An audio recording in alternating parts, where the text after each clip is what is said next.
So mo ni tanan ang akong makeup day akong gisulog-sulupin kay lagi day di ba nagpa-repair man may kwarto. So mo ni tanan akong makeup dayon daghan kong ilabay ani. O tanawa. So sa una ning panahon kay mahilig kay kog makeup before then karon day kay marag di na ako siya panindigan bitaw day no mo nang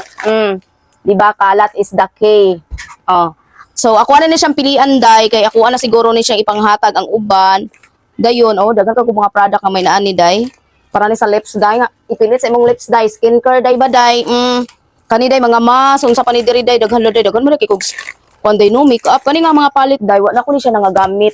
pero nindot kay sa tanan day kay sa una man ko day is mudawat ko day og client bitaw day nga mo makeup so kung naay bride mo makeup ko na balakas loob ra bitaw so kani day wala ni siya nagamit nga palit pero di na ko ni siya iwari day no kay marag sayangan ko daghan na bang nagkuan sa ko day nag-request day nga mobalik na ko makeup day kay ganahan sila pag mag makeup ko ba mao na nga ako aning pilian so kani ako na ni siyang ilabay kani siya nga palit day nindot ba ni siya day Revlon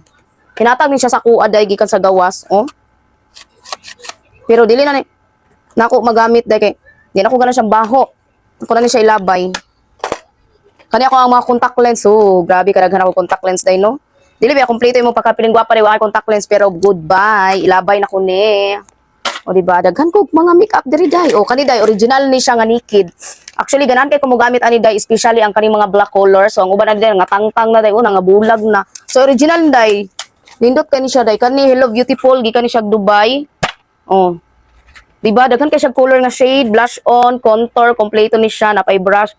okay pa siya pero di na ako sa magamit wala na po ko'y kabutangan ba kay daghan na kay ko gamit day daghan na kay ko mga skincare kinabuhi ang tinawa napay sudlay na saag so inani kadaghan ang ako ang gamit day kay piling gwapa kay ko daghan kay kog sunscreen kani nga brand ang pinaka paborito nako nga sunscreen daghan kani siya day di ko pwede mawad-an ani day